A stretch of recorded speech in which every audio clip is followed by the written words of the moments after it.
Hello aspirants, आप सभी का स्वागत है सिंपली लर्न में। तो आप लोग जो है सभी को जानते हैं कि प्रीलिम्स 2023 65 डेज दूर है। तो अभी से मैं ये स्ट्रेटजी डाल देना चाहता हूँ बिकॉज आई वांटेड टू आप सभी को इस चीज को इंटरनलाइज कर ले कि प्रीलिम्स एग्जाम में क्या चीजें मैटर करती है and how you can prepare well. नीचे डिस्क्रिप्शन बॉक्स में टाइम स्टैम्प है, वहां पे आप लोग जाके जो भी रेलिवेंट पार्ट आपको वीडियो को देखना है पहले आप डायरेक्टली वहां से देखना स्टार्ट कर सकते हैं। इस वीडियो में मैं आप सभी से शेयर करूंगा मेरा स्ट्रेटेजी जो मैंने यूज किया 2022 में, जिससे मुझे प्रीलिम्स में 100 प्लस स्कोर आया। और 2021 में मैंने क्या मिस्टेक किया था वो उसको मैंने क्या चेंज किया 2022 में, वो पहले हम लोग डिफरेंस चेक करेंगे। फिर हम लोग देखेंगे कि how I solve my paper in 2022। ये पेपर सॉल्विंग एक बहुत इंपॉर्टेंट स्किल है, ये हम लोग अप्रिशिएट नहीं कर पाते प्रीलिम्स देने से पहले, और गलती होने के बाद हम लोग को रियलाइज होता है।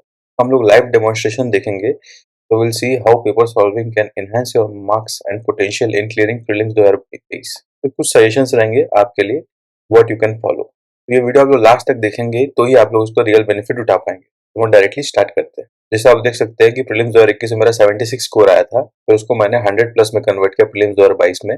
मेरा सेकंड अटेम्प्ट था। तो अब देखिए कैसे एक ही अटेम्प्ट में मैंने इसको पूरा टर्न ओवर कर दिया अपने अंडरस्टैंडिंग को, और मेरा स्कोर इंप्रूव हो गया। तो देखते हैं कुछ पॉइंट्स। पहला देखिए, प्रीलिम्स 2021 में क्या है, मेरे पास कोई स्ट्रेटेजी नहीं था पेपर सॉल्व। मैं सोचता था कि मेरे पास स्ट्रेटेजी है, पर मेरे पास सब्जेक्ट वाइज स्ट्रेटेजी था, मेरे पास पेपर के लिए कोई स्ट्रेटेजी नहीं था कि व्हाट एग्जैक्टली पेपर में मुझे करना है। अब प्रीलिम्स 2022 में मेरे पास पेपर के लिए क्लियर स्ट्रेटेजी था, यानी कि मेरे पास टाइम का प्लान था, मेरे पास ये प्लान था कि मैं किस टाइप क्वेश्चन पहले करूंगा, मेरे पास ये प्लान था क्वेश्चन नहीं आया तो स्किप कैसे करना है, मेरे पास ये प्लान था एलिमिनेशन टेक्निक कैसे यूज करना है। ये सब जो पार्ट्स होते हैं क्वेश्चंस के, ये हम लोग अप्रिशिएट नहीं कर पाते, पर यही आपको प्रीलिम्स क्लियर करने में हेल्प करते हैं।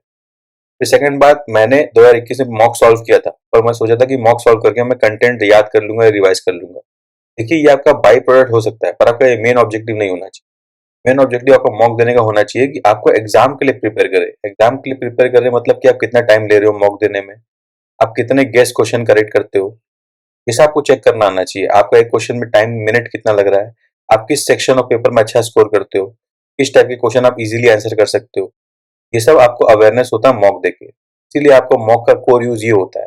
आप कंटिन्यूअसली अभी मॉक दोगे, देखिए 65 डेज बाकी है, अभी आप जितने भी मॉक दोगे आपको ये सब चीज ध्यान रखना है कि आपने टाइम कैसे यूज किया उसमें, आपने कितने केस क्वेश्चन किए, आपने किस टाइप का क्वेश्चन अच्छा किया। ये सब अवेयरनेस आपको होगा तो ही आप प्रीलिम्स में अच्छा परफॉर्म कर पाओगे उस लर्निंग्स को ले जाके। फिर देखिए थर्ड मोस्ट इंपॉर्टेंट कंटेंट होता है टाइम मैनेजमेंट। टाइम मैनेजमेंट जो होता है ना, हम लोग को लगता है हम लोग मैनेज कर रहे हैं, पर बेसिकली हम लोग इग्नोर करते हैं। हम लोग कहते हैं हम लोग घड़ी देख रहे हैं तो टाइम मैनेज हो जाएगा, ऐसे नहीं होता है। टाइम मैनेजमेंट एक आर्ट है। देखिए टाइम मैनेजमेंट का मतलब ये है कि आप अपने लिए कोई टाइम लिमिट बना लीजिए। 2 घंटे का पेपर है, अपने लिए आप बना लीजिए कि आप एवरी 30 मिनट्स या फिर एवरी 40 मिनट्स एक चेक लोगे कि आप कितना क्वेश्चन कर लिए, कितना टाइम बाकी है, कितना क्वेश्चन करना है। ये चेक करना आपको माइंड में हमेशा होना चाहिए। या फिर आप ऐसे ही बना सकते हो कि एवरी 20 क्वेश्चन मैं टाइम चेक करूंगा। ये टाइम मैनेजमेंट का टेक्निक होता है। ये सब बेसिक आपके लिए इंडिकेटर्स होने चाहिए कि आप time through out the paper manage करो। देखिए 2 घंटे बाद आप चेक कर लोगे कि अच्छा आपने 1 घंटे 40 मिनट में सारे क्वेश्चन किए, तो ये कोई लॉजिक नहीं हुआ। कि आप मॉक में कीजिए ये सब चीज कि आपने कितना देर पेपर सॉल्व किया, आपने जो है कितना टाइम लिया आपने एक क्वेश्चन सॉल्व करने में, वो सब मॉक के लिए। रियल एग्जाम में आपको कुछ एवरी टाइम में चेक रखना पड़ेगा, या नंबर ऑफ क्वेश्चन पे या टाइम पे, तो ही आप इंश्योर कर पाओगे कि आपका 100 क्वेश्चन पूरा रीड हो गया। देखिए पेपर में 100 क्वेश्चन करना नहीं होता, अपने को 100 क्वेश्चन रीड करना होता है, और उसमें समझना होता है कौन सा क्वेश्चन हम कर सकते हैं, कौन सा नहीं कर सकते, कौन सा एलिमिनेशन से होगा, कौन सा नहीं होगा। ये अवेयरनेस आपको एग्जाम के दौरान ही होना चाहिए, तभी आप क्वेश्चन पूरा कंप्लीट कर पाओगे। फिर देखिए फोर्थ इंपॉर्टेंट पॉइंट ये है लैक ऑफ कॉन्फिडेंस। 2021 में मैं जब पेपर दे रहा था तो मेरे अंदर कॉन्फिडेंस की कमी थी, मैं रिस्क नहीं ले पा रहा था। यहाँ पे मैंने लिखा है मैंने रिस्क नहीं लिया। कॉन्फिडेंस की कमी में ये होता है कि जो क्वेश्चन आपको आता भी है ना, वो भी आप सोचते हो कि यार टिक लगाओ कि नहीं लगाओ। ये एरर जो है ना, ये आपके एग्जाम में गलती कराता है। पर 2022 में मैंने यही चेंज किया, मैंने अपने में सेल्फ बिलीफ रखा, मैंने कॉन्फिडेंस रखा, मैंने सोचा कि यार मैं जो सोच रहा हूँ मेरा आंसर आएगा, मैं वही टिक लगाऊंगा अगर मुझे श्योरिटी है तो। मुझे श्योरिटी होना चाहिए, मैं अपना कॉन्फिडेंस रखूंगा, मेरा आंसर सॉल्व करके आया तो मैं उसको टिक लगाऊंगा, मैं सॉल्व करूंगा उसको। ये सेल्फ बिलीफ आपको एग्जाम में प्रीलिम्स में डेफिनेटली चाहिए। ये चेंजेस लाने में लोगों को टाइम लग जाता है, तो ये आप पहले से ही अगर प्रिपरेशन के दौरान ध्यान रखोगे तो आपको एग्जाम में गलती नहीं होगी। फिर देखिए फोर्थ पॉइंट है सॉल्व क्वेश्चन सीरियली। मैंने 2021 में क्या किया था ना, मैंने क्वेश्चन 1 से स्टार्ट किया और सॉल्व करना स्टार्ट किया। यहाँ पे कुछ हार्ड क्वेश्चन यूपीएससी ने प्लांट किए थे, मैं फंस गया उसमें, टाइम वेस्ट हो गया। तो ये चीज जो है टाइम वेस्ट कराने के लिए हर कोड में किया जाता है। तो आपको पेपर स्टार्ट करना होता है इन बिटवीन। ये बात मैं आगे बताऊंगा। इन बिटवीन पेपर स्टार्ट करना होता है और आपको जो क्वेश्चन नहीं आता उसको तुरंत छोड़ देना होता है। जैसे कि मैंने प्रीलिम्स 2022 में किया, मैंने क्वेश्चन राउंड्स में किया। पहले मैंने क्वेश्चन पढ़ा, मुझे आया तो मैंने सॉल्व किया, नहीं आया तो मैंने स्किप करके मार्क करके आगे बढ़ गया, इजी और डिफिकल्ट कैटेगरी में। ये आपको समझ में आना चाहिए, पेपर राउंड में करना वेरी इंपॉर्टेंट। फिर देखिए एक और इम्पोर्टेंट बात ये होता है कि ओएमआर फिलिंग। हम लोग क्या होता है, ओएमआर को कई जन अलग अलग स्टाइल से फिल करते हैं। तो मैंने क्या किया था लास्ट बार कि मैंने पेपर ओएमआर फिल कर लिया था, पर जो क्वेश्चन मुझे कॉन्फिडेंस नहीं था मैं उसको स्किप कर दिया था, उसको बाद में मार्क करूंगा। और जब 5 मिनट बचा ना पेपर का, तो मुझे हिम्मत नहीं हुआ कि मैं उसको फिल करूँ कि नहीं करूँ। ओएमआर फिलिंग जो है आपको किस टाइम करना है, क्योंकि देखिए एक क्वेश्चन आप पढ़ रहे हो, उस टाइम आपके आपके पास उस क्वेश्चन को सॉल्व करने का कॉन्फिडेंस ज्यादा रहता है। और आप जब सारा क्वेश्चन सॉल्व कर लेते हो, फिर आपको दोबारा आते हो ना, तो आपको ये सॉल्व किया वो भी डाउटफुल लगता है। इसीलिए ओएमआर फीलिंग मिस हो जाता है। तो ओएमआर फीलिंग आप कर दोगे ना, तो आपको हो जाएगा अच्छा हाँ मैंने टिक लगा दिया। अब सही गलत है वो तो आपके सॉल्विंग के कैपेबिलिटी पे डिपेंड करता है, पर ओएमआर फीलिंग मिस नहीं होना चाहिए। जैसे मुझे एग्जाम का रियलाइज हो 10 क्वेश्चन ऐसा था 2021 में, तो मुझे बबल मार्क करता तो 7 राइट होता 3 रॉन्ग होता, और शायद मैं कट ऑफ क्लियर कर दिया था उसी साल। तो एक छोटे से बात से आप सोचिए इतना फर्क पड़ गया। ओएमआर फीलिंग जो है मैंने अब पेज वाइज करना स्टार्ट किया कि मैं एवरी पेज में समझ लीजिए 4 या 5 क्वेश्चन होता है वो यूपीएससी के, उसको सॉल्व करता हूँ तो बबल कर देता हूँ इमीडिएटली। उसके वजह से मुझे काफी बेनिफिट हुआ, मेरा रिस्क टेकिंग पावर भी उससे बढ़ गया कहीं ना कहीं। अब देखिए लास्ट फैक्टर जो मैं 12 बोल चुका हूँ, टेकिंग नो रिस्क मैं 2021 में करता, मैं रिस्क लेता ही नहीं था 2021 में। 2022 में मैंने सोच लिया कि भाई देखो रिस्क लेना पड़ेगा, और फिर भी मैं खुल के ले नहीं पाया, सम रिस्क लिया मैंने। तो आप लोगों को ध्यान रखना है कि रिस्क लेना आना चाहिए। रिस्क लेने का मतलब ये है कि आपको अगर 2 ऑप्शन एलिमिनेट कर दे रहे हो आप, तो आप क्वेश्चन को टिक लगाइए कुछ भी करके, उसका राइट होने का संभावना 50% है।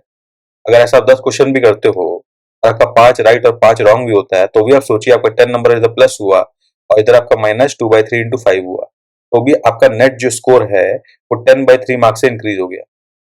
ये बात आपको समझ में आना चाहिए। ये अगर आपको समझ में आ रहा है ना कि 50% प्रोबेबिलिटी वाला क्वेश्चन आपको मैक्सिमम करना है, तो आप ये पेपर में डेफिनेटली स्कोर कर सकते हो और कट ऑफ क्लियर कर सकते हो। रिस्क लेना इज वेरी इंपॉर्टेंट स्किल और कैपेबिलिटी क्या आना चाहिए। अब देखिए रिस्क लेने का बेनिफिट मुझे कहाँ हुआ, आपको पता होगा इस साल एक न्यू टाइप का क्वेश्चन आया था जहाँ पे मैच द कॉलम क्वेश्चन में पूछा था, पता हो कितने ऑप्शन करेक्ट है, 1 पेयर करेक्ट या 2 पेयर करेक्ट या 3 पेयर करेक्ट। इस टाइप का क्वेश्चन जो आया था, बहुत सारे बच्चे देखिए सरप्राइज हो गए और इस टाइप का क्वेश्चन वो अटेम्प्ट नहीं करना चाह रहे थे, उनको डर लग रहा था। पर मैंने सिंपल रिस्क लिया और मैंने प्रोबेबिलिटी लगाया, प्रोबेबिलिटी लगा के मैंने सॉल्व किया। मेरे ख्याल से मैंने 8 या 9 क्वेश्चन होंगे, मैंने उसमें से 5 या 6 क्वेश्चन टिक लगाए थे और उसमें मेरा 4 राइट हो गया था। तो ये रिस्क लेने की वजह से जो 4 राइट हुआ, कहीं ना कहीं आप बोल सकते हो इसकी वजह से मेरा प्रीलिम्स क्लियर हुआ। तो रिस्क लेने का ये बेनिफिट होता है। तो हम लोग अब सेकंड पार्ट ऑफ डिस्कशन पे आते हैं, हाउ टू सॉल्व पेपर। देखिए दिस इज वेरी इंपॉर्टेंट, ऊपर हमने कहीं ना कहीं डिस्कस किया है, पर एक बार उसको डिटेल में समझ लेते हैं। कुछ पॉइंट्स है वेरी बेसिक। देखिए सबसे पहले क्वेश्चन पेपर आपके हाथ में आया ना, तो एवरी पेज आप क्वेश्चन पेपर का एक बार देख लीजिए। कई बार क्या होता है कुछ प्रिंटिंग मिस्टेक हो सकता है, ये आपको पता होना चाहिए कि प्रिंटिंग मिस्टेक आपके पेपर में नहीं है। समझ लिया आप 50 क्वेश्चन सॉल्व किए, फिर आपको दिख रहा है क्वेश्चन में प्रिंटिंग एरर है, प्रिंट हुआ ही नहीं है, तो आप घबरा जाओगे। इससे पहले ही देख लेना। फिर सेकंड आपको चेक करना है, इससे आपको ये पता चलेगा कि ऑल क्वेश्चंस आर प्रिंटेड और नॉट। फिर इसी बहाने क्या होता है, कई बार 2-3 क्वेश्चन आपके आंख के नीचे चल जाता है और आपको हल्का अवेयरनेस होता है, अच्छा इस टाइप का क्वेश्चन आया है, साइड बेनिफिट ये आपने देख लिया। फिर सेकंड आपको क्या करना है, पेपर रीड करना स्टार्ट करना है पेज नंबर 7 to 8 से। देखिए क्या होता है, यूपीएससी का 4 क्वेश्चन कोड होता है, उसमें क्या 25 क्वेश्चन पे यूपीएससी लूप बनाता रहता है। और जनरली यूपीएससी का टैक्टिक्स होता है ये कि पहला 2-3 क्वेश्चन तो एटलीस्ट एकदम विचित्र हो, इतना कि एस्पिरेंट घबरा जाए, इतना सिंपल दिखे कि उसको लगे नहीं कि इतना सिंपल हो सकता है, या तो फिर इतना कॉम्प्लिकेटेड हो, या फिर वो इतना रेयर हो कि उस विषय में यूपीएससी रेयरली पूछता है। तो वैसे क्वेश्चन दिए रहते हैं आपका टाइम वेस्ट करने के लिए, आपको घबराने के लिए। तो आपको वो पढ़ना ही नहीं है, आपको इन बिटवीन पेपर स्टार्ट करना। ये एक बहुत इंपॉर्टेंट एस्पेक्ट है, इसका डेमोन्स्ट्रेशन हम लोग अभी देखेंगे। फिर अगला बात यह है कि हम लोग को क्वेश्चन कैसे पढ़ना है। देखिए आप पहले क्वेश्चन पढ़ोगे, वो क्वेश्चन या तो आपको तुरंत आता होगा पढ़ते से, उसको हम लोग बोलते हैं इजी या सीटर, तो वो तुरंत कर लीजिए, उसमें टाइम वेस्ट कीजिए ही मत। किसी भी वक्त पेपर में आपको ऐसा क्वेश्चन दिख जाए ना, तो पहले कर ही लीजिए उसको, वो क्वेश्चन मिस मत कीजिए। फिर आपका दूसरा टाइप का क्वेश्चन होगा जो आपको पता होगा, देख के इजी होगा, बस थोड़ा सोचना पड़ेगा। जैसे समझ लीजिए आपको पूछ दिया ओरोजेनेसिस क्या होता है, आपको पता है ओरोजेनेसिस माउंटेन फॉर्मेशन का होता है, तो इसके बारे में क्वेश्चन आप कर पाओगे, तो पढ़ के कर लीजिए। फिर तीसरा पॉइंट आता है कि डुएबल क्वेश्चन। आपको समझ लीजिए अचानक से पूछ दिया कोविड वैक्सीन के बारे में कुछ पूछ, आपको समझ लीजिए कोविड वैक्सीन का बहुत अच्छी जानकारी है, तो आपको पता है डुएबल है, पर आपको थोड़ा सोचना पड़ेगा वैक्सीन के टाइप्स के बारे में। कि फाइजर का वैक्सीन जो होता है एमआरएनए यूज करता है, फिर जो इंडिया में वैक्सीन हुआ था कोविड शील्ड, उसमें क्या प्रॉपर्टी है, तो आपको हल्का सोचना पड़ सकता है। तो उसको मार्क करके हल्का तुरंत मूव कर जाइए। ऐसा नहीं कि छोड़ दिया आपने उसको मार्क कर दिया कि ये मैं करूंगा, बस तुरंत तुरंत पहले इजी वाला सारा कर लेता हूँ। फिर आप आओगे अगले क्वेश्चन में, आपको देख के डिफिकल्ट लगेगा, आपको कुछ विचित्र नाम दे दिया, जैसे एक्टिव गैलेक्टिक न्यूक्लियाई, ऐसा कोई भयानक सा वर्ड दे दिया एक्टिव गैलेक्टिक न्यूक्लियाई, आपको चमक ही नहीं रहा क्या जीवन में ये। ऐसे क्वेश्चन में क्या होता है कि आपको चमकेगा ही नहीं पहले, तो आप पहले क्या कीजिए, ऐसे क्वेश्चन में ऑप्शन चेक कर लीजिए, ऑप्शन पढ़ के देखिए कुछ भी चमक रहा है। अगर ऑप्शन आपको चमक रहा है तो आप उसको मार्क एंड मूव करके आगे बढ़ जाइए, बाद में आगे कीजिएगा। आपको अगर बिल्कुल नहीं चमक रहा तो पूरा क्रॉस कर दीजिए उसको कि आपको करना ही नहीं है। इस कैटेगरी से आप क्वेश्चन पेपर सॉल्व करोगे तो आप देखना, आप 1 to 100 क्वेश्चन जो है मैक्सिमम 40 to 50 मिनट पर रीड कर लोगे मैक्सिमम, और उसमें आप एटलीस्ट देखना 30 to 35 क्वेश्चन आप टिक लगा लोगे। सिर्फ 40-50 मिनट में आपका 30 से 35 क्वेश्चन हो जाएगा और 100 क्वेश्चन आप रीड कर लिए होंगे और कैटेगराइज हो गया होगा। उसके बाद आपको नेक्स्ट 40 to 50 मिनट्स लगाना है डुएबल्स प्लस लाइट थिंकिंग और सिम डिफिकल्ट ऑप्शन देख के समझ में आ रहा है इस टाइप के क्वेश्चन में, तो इसमें आप देखोगे ना आपको 20-25 क्वेश्चन आप और टिक लगा पाओगे इजीली। ये जब आपका हो गया तो आपका ऐसा पेपर में at the end of this आपके पास एटलीस्ट 30 to 40 मिनट्स बचेगा। उसके बाद आपके पास आपको 10 to 20 गेसेस लेने पड़ेंगे वैसे क्वेश्चन के जो आपको इसमें से इन कैटेगरी में से नहीं हुए, डुएबल प्लस लाइट थिंकिंग वाले में या फिर इजी वाले में आपसे नहीं हुए, इनमें आपको हल्का गेस लेना पड़ेगा, तो आपका 5 से 10 क्वेश्चन और हो जाएगा। आप 75-80 क्वेश्चन अटेम्प्ट कर लोगे ना मिनिमम विद दिस रेशियो, तो आपका पेपर श्योर प्रीलिम्स क्लियर होने वाला, कोई दिक्कत का विषय नहीं है। अब कई लोग क्या थोड़ा सा नो आइडिया वाला क्वेश्चन भी गेस ले लेते हैं जिसमें उनको एक ऑप्शन पता होता है, तो वो भी आप कर सकते हो, पर उसमें सक्सेस चांसेस कम है। आप एक लाइव डेमोन्स्ट्रेशन कर लेते हैं अपने पेपर सॉल्विंग टेक्निक्स का। तो ये प्रीलिम्स 2022 का पेपर है, तो हम लोग डायरेक्टली पेज नंबर 7 पे आते हैं। पेज नंबर 7 मतलब इंग्लिश क्वेश्चन का page number 7, page 1, page 2, page 3, page 4, page 5, page 6, page 7। Page 7 पे हम लोग आ गए। पेज 7 में क्वेश्चन देखिए आप, जनरली पेज 7 में क्वेश्चन हमेशा इजी होगा। तो इसमें क्वेश्चन नंबर 1 पढ़ते हैं, पहले क्या है देखिए, with reference to India consider the following statement. Monazite is a source of rare earth material, ये अपने को पता है। मोनाजाइट कंटेन्स थोरियम, ये अपने को पता है। Monazite occurs naturally in the entire coast, entire Indian coastal, ये तो बात गलत है, अपने को क्लियरली पता है इंटायर कोस्ट में नहीं, केरला में ज्यादा फाइंड होता है और भी कुछ कोस्टल में फाइंड होता है, पर अक्रॉस इंडिया फाइंड नहीं होता। और 4 क्या, in India government bodies only can process export monazite, ये अपने को नहीं पता, तो डाउट है। अब देखिए 3 रॉन्ग है, 3 रॉन्ग होते ही अपने को पता आंसर भी है। इतना इजी सवाल था ये, क्योंकि मोनाजाइट के बारे में पता होता है, अपने पढ़ते भी जनरली, इजी सवाल है, आपने तुरंत सॉल्व कर लिया। अब क्वेश्चन 29 में आते हैं। क्वेश्चन 29 देखिए, in northern hemisphere the longest day of the year normally occurs. ये बात अपने को पता है क्लियरली कि जब समर सॉल्स्टिस होता है, कब होता है summer solstice, second half of the month of June, 21 जून को होता है समर सॉल्स्टिस। ये रटा हुआ इफेक्ट होता है, अगर नहीं भी रटा हुआ तो आपको अपरेंट मूवमेंट ऑफ अगर सन का पता है कि मार्च में से वो नॉर्दर्न मूवमेंट स्टार्ट करता है और जून जून के आसपास जो है नॉर्दर्न हेमिस्फीयर के टॉप पे रहता है, उसकी वजह से 6 मंथ्स जो है आर्कटिक सर्कल पे जो है सन हमेशा पड़ा रहता है, वहां पे नाइट नहीं होता है। फैक्ट्स अपने को पता होता है बेसिक ज्योग्राफी में, उसी से आपका आंसर आ गया बी। यही सवाल था। अब 30 नंबर क्वेश्चन पे आते हैं। इसमें पूछा वेटलैंड का नाम दिया, लोकेशन पूछा है। लोकेशन में होकेरा, वेटलैंड, रेणुका, रुद्रसागर, सस्थामाकोटा। अब देखिए ये वो वाला सवाल है, 1 pair, 2 pair, 3 pair, 4 pair. Question अपने को ये इतना अच्छे से याद नहीं है, तो इसको अपने क्या करेंगे अभी, ये हो सकता है सॉल्व कर ले, पर अपने को भी डाउटफुल है, तो अपने इसको गोला मार के चलेंगे, कंप्लीटली इग्नोर नहीं करेंगे इसको। ये हो गया फर्स्ट मार्किंग। अब देखिए 31 नंबर क्वेश्चन पे आता है, consider the following, Aarogya Setu, CoWIN, DigiLocker, Diksha, which one of the above are built on the top of open source digital platform. अब देखिए अपने को पता है कि गवर्नमेंट का मैक्सिमम जो प्रोग्राम्स है वो ओपन सोर्स प्लेटफॉर्म पे ही चलेगा, और अभी आपको पता होगा 2022 से पहले करंट अफेयर में आरोग्य सेतु के बारे में, डिजी लॉकर के बारे में, कोविन के बारे में बहुत चर्चा हुआ। तो ये 3 तो पक्का सही है। अब ये 3 ही आपको खाली पता पक्का सही है, तो आप बताइए 1 2 3 कहाँ पे सही है। खाली डी नंबर ऑप्शन में सही है, छुट्टी के लाके भाग जाएंगे, तो पहला क्वेश्चन भी अपना सॉल्व हो गया, ये भी करेक्ट हो।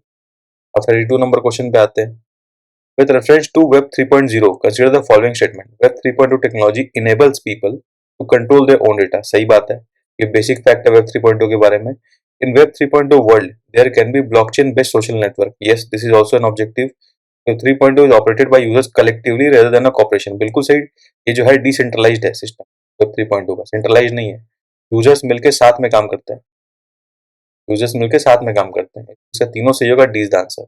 अब देखिए 7 नंबर पे से हम लोग ने स्टार्ट किया, ठीक है, और हम लोग का कितना क्वेश्चन राइट हो गया, हम लोग का 1 2 3 4 और 4 क्वेश्चन राइट हो गया 5 में से। 5 में से हम लोग 4 क्वेश्चन कर लिया, और कितना टाइम लगा होगा हम लोग का, हम लोग का लगा है 2 मिनट कुछ second. Just imagine, this is the power of choosing the right page. तो इस तरह से आपको पेपर सॉल्व करना है, ठीक है। देखिए ओएमआर फिल करने का मतलब क्या है। जैसे मैं पहले भी डिस्कस कर चुका हूँ, ओएमआर कई लोग फिल करते हैं, पहले एक क्वेश्चन सॉल्व किया फिर ओएमआर फिल कर दिया। कई लोग पूरा पेज सॉल्व करते हैं, जैसे मैंने अभी किया, और फिर मैं ओएमआर फिल करता हूँ। तो कई लोग होते हैं 10 क्वेश्चन सॉल्व करने का ओएमआर फिल करते हैं। कई लोग होते हैं जो पेपर पूरा खत्म हो जाए तब बोलता है चलो अब ओएमआर फिल करता हूँ। देखिए कोई भी अप्रोच आप यूज कर सकते हो, पर मैंने खुद फॉलो किया था पर पेज वाला। इससे मुझे बेनिफिट हुआ था। इससे मुझे कॉन्फिडेंस था कि ये पेज मैंने पूरा कंप्लीट कर लिया, मैं इसमें आगे बढ़ सकता हूँ फर्स्ट। और at the end of the paper मुझे कॉन्फिडेंस रहता था कि मैंने कोई क्वेश्चन स्किप नहीं किया। तो ये वाला बात जो है ओएमआर फिल करने से आपको कॉन्फिडेंस मिलता है। आपको डर नहीं रहता है कुछ बचा हुआ करने को। तो ये बात इस वाले दोनों अप्रोच में सक्सेसफुल होता है। तो ये दोनों अप्रोच आप यूज कर सकते हो। पर देखिए एट द एंड वाला इसको मैं सजेस्ट नहीं करता, क्योंकि एट द एंड वाले में रिस्क होता है। इससे आप सिली मिस्टेक करने का चांसेस बढ़ जाता है आपका। आप हड़बड़ी में करने के लिए, जैसे समझ लीजिए आपने एक आंसर मार्क, अब इसके नेक्स्ट क्वेश्चन का आंसर आपको नहीं पता, तो इसके अगला क्वेश्चन का आंसर समझ लीजिए सी है।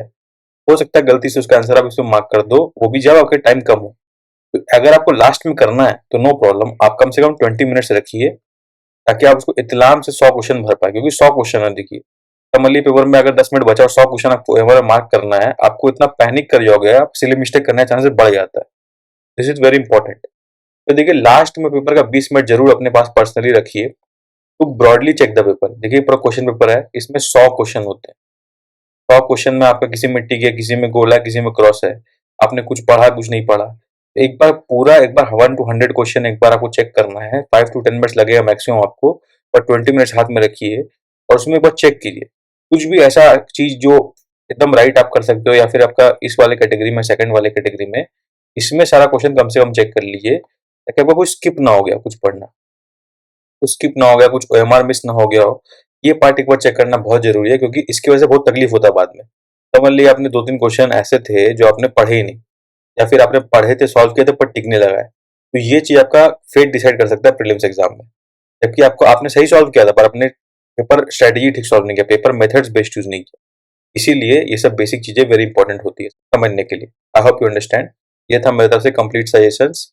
आई होप आपको इसको एग्जाम के पेपर सॉल्व करने के लिए बेनिफिट होगा।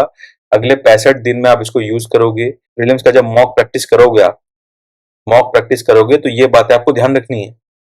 ये ध्यान रखना है कि भाई मैंने ये सब स्ट्रेटेजी यूज किया कि नहीं किया है। आपको सेल्फ के लिए कुछ 1-2 पॉइंट्स ऐड करने हैं। आपका खुद का स्ट्रेटेजी जो होगा सॉल्व करने के लिए, उसके लिए कुछ पॉइंट्स ऐड कीजिए, या मेरे पॉइंट्स कुछ माइनस कीजिए। ये मेरा स्ट्रेटेजी था, इसमें अपना पॉइंट्स लगाइए। और जब आप प्रैक्टिस कर लोगे 2 से 3 मॉक एटलीस्ट, देखिए कोई बोलेगा 50 मॉक सॉल्व करना, गलत बात है। 2 से 3 मॉक आप इस स्ट्रेटेजी से फुल सॉल्व कर लीजिए, ठीक है। और इसमें कुछ चेंजेस अपने लिए डिसाइड कर लीजिए, और फिर जो स्ट्रेटेजी बना उसको एक पेपर में लिख लीजिए, और उसको प्रीलिम्स के पहले 2-3 दिन लगातार खाली एक एक राउंड रीड कीजिए, ताकि आपके माइंड में बैठ जाए। और हो सके तो एक 2-3 मॉक होने के बाद एक फाइनल मॉक, जिसमें आप सारे स्ट्रेटेजी यूज कर पा रहे हो कि नहीं कर पा रहे हो, वो आप चेक कर सको। उसके लिए फाइनल मॉक भी आप दे सकते हो। ये कंप्लीट हो गया तो आप ये सारा स्ट्रेटेजी सीख गए, आप अपने लिए स्ट्रेटेजी बना लिए। एक स्ट्रेटेजी होना बहुत जरूरी है प्रीलिम्स के लिए। स्ट्रेटेजी बिना सब डिफिकल्ट है, तो वो चीज ध्यान रखना आपको। इसके अलावा आपको कोई डाउट्स है तो नीचे कमेंट कीजिए कमेंट सेक्शन में। उसके अलावा भी आपको डाउट आ रहा है तो हमारा टेलीग्राम चैनल है, जिसका लिंक डिस्क्रिप्शन बॉक्स में गिवन है, वहां पे आप जाके पोस्ट कीजिए।